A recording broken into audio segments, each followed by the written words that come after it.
It was a warm summer evening, the kind where the air felt heavy and every breath carried the remnants of the day's heat. I had just returned from a long day, craving nothing more than a cold shower to wash away the exhaustion.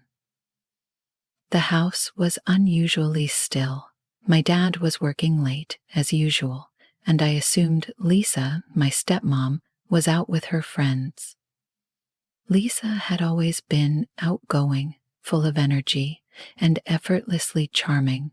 She was only a few years older than me, having married my dad after his divorce from my mom. Initially, her being so close to my age felt strange, but over time, we developed an unexpectedly good rapport. I tossed my bag onto the couch and headed straight for the bathroom. The icy water felt incredible as it cascaded over my skin, washing away the day's tension. My eyes were closed, my thoughts wandering, when I heard the faint creak of the bathroom door. My heart skipped a beat. I hadn't locked it, and I wasn't expecting anyone to be home. Before I could react, soft footsteps echoed on the tiled floor. Quickly wiping the water from my eyes, I glanced toward the door and froze. Lisa was standing there, her gaze locked on me with an intensity that made my pulse quicken. She didn't avert her eyes or offer an apology for walking in on me. Instead, she stood motionless, as though she were examining me, her expression impossible to read. "Lisa," I managed to say, my voice barely audible. I wasn't sure what to make of the situation. A part of me expected her to laugh it off, to claim it was a mistake, but she didn't. There was no humor in her eyes, no sign of embarrassment. She took a step closer, and I felt the tension in the air grow thicker. I didn't mean to startle you," she said, softly, her voice steady, but carrying an undertone I couldn't quite place. "I just needed to talk to you." Reaching for the towel on the nearby rack, I quickly wrapped it around my waist, my mind racing to make sense of the situation. Why was she here? Why wasn't she leaving? The air was thick with unspoken words, and my chest tightened with anxiety. "What's going on?" I asked, striving to keep my voice calm. Lisa stepped closer, her eyes fixed on mine. "I've been thinking a lot lately," she began, her voice low. "About you, about us. And I can't keep pretending anymore." For a moment, my mind went blank. What was she saying? I had always seen our relationship as simple. She was my dad's wife, nothing more. But now, standing there, half-dressed and vulnerable, I realized things weren't as straightforward as I had believed. "I don't understand," I said, though deep down I feared I knew exactly what she meant. She smiled, slow and deliberate, a smile that carried an edge of something I hadn't noticed before. For the first time, I truly saw how stunning Lisa was. Of course, I had always known she was attractive. Everyone did. She had a natural beauty that turned heads wherever she went. But now, up close, with the way she was looking at me, I saw her in a completely different light. "You're not a kid anymore," she said, her voice smooth and quiet. "I've noticed how you look at me. Don't think I haven't, and I'd be lying if I said I hadn't noticed you too." My throat went dry. I didn't know how to respond or even what to think. Was this really happening? It felt surreal, like a dream. But the pounding of my heart told me it was all too real. I can't do this, I said, my voice shaky. I wasn't sure if I was trying to convince her or myself. Lisa reached out, her fingers brushing against my arm, warm against my damp skin. Why not? She asked softly. No one has to know. It'll be our little secret. Her touch sent a shiver through me, and I struggled to think clearly. I knew this was wrong, so very wrong, but the way she was looking at me, the way her fingers lingered on my skin, made it difficult to focus on anything else. I took a step back, but the small bathroom offered little space to retreat. Lisa, this isn't right, I said firmly, though my voice wavered. What about my dad? Her expression softened, and for a moment I thought she might back off. But then she shook her head, her eyes filled with a mix of sadness and frustration. Your dad and I, things aren't what you think, she said quietly. He's hardly ever home, and when he is, it's like we're strangers. I've been lonely for a long time. Her words hung in the air, heavy with meaning. Beneath her confident exterior, I could hear the pain and isolation she had been hiding. Part of me felt sorry for her, but another part of me knew this wasn't the way to fix anything.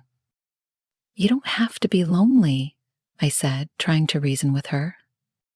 My resolve was slipping away. There's someone out there for you, I said, my voice wavering, but it's not me. She laughed softly, a sound that sent another wave of heat through me. Maybe there is, she replied, but right now I'm here with you, and I know you feel it too. She wasn't wrong. As much as I wanted to deny it, there was an undeniable connection between us, a spark I hadn't recognized until this moment.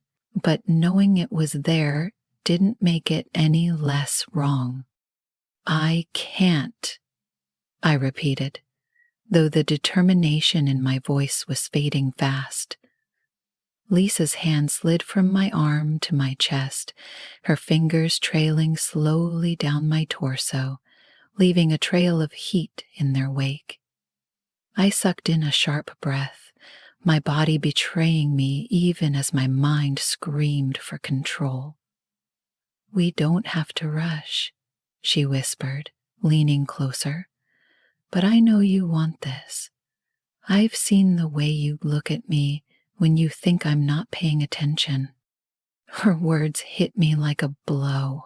I had tried so hard to suppress my feelings, to treat her as nothing more than my dad's wife.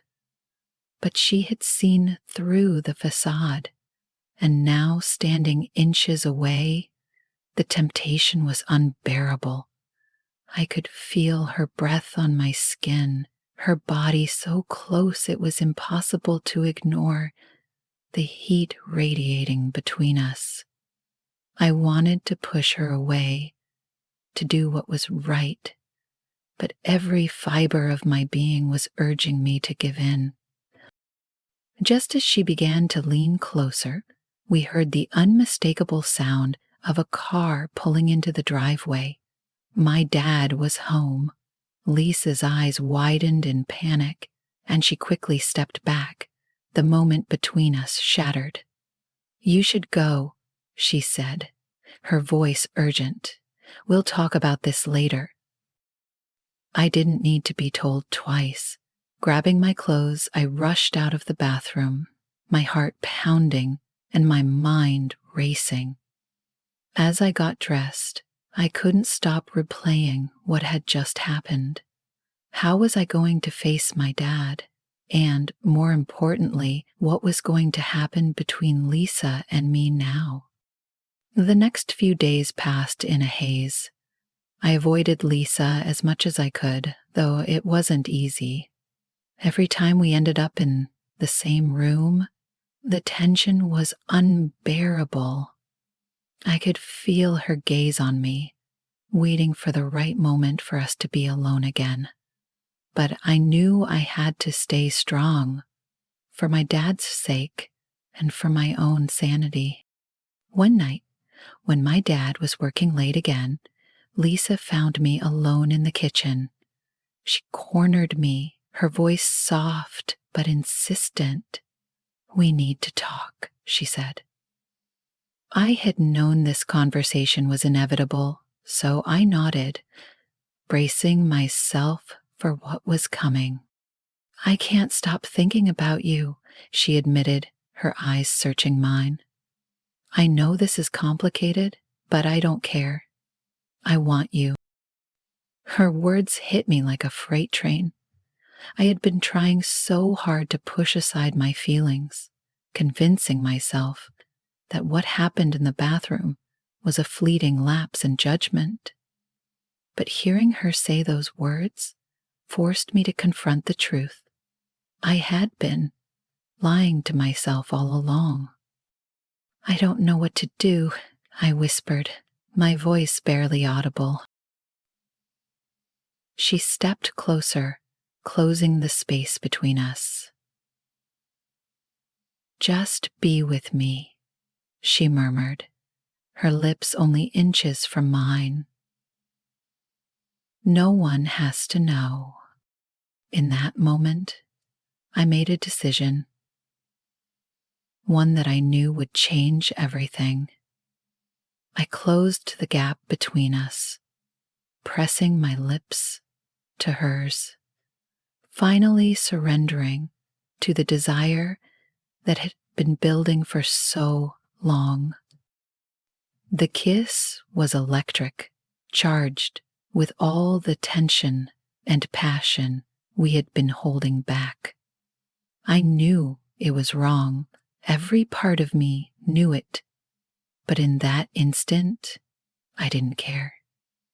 All that mattered was her.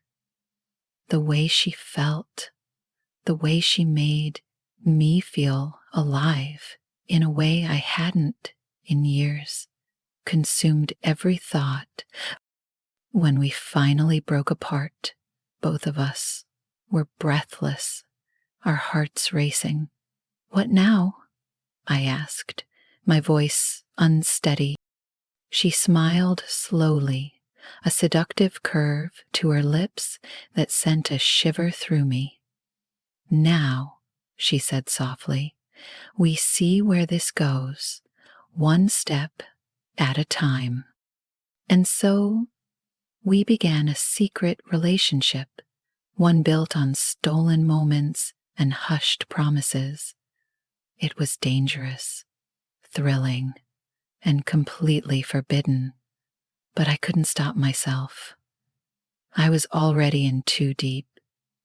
Each time we found ourselves alone, the tension grew stronger, the pull harder to resist. It felt like we were playing with fire, and deep down, I knew it was only a matter of time before everything came crashing down.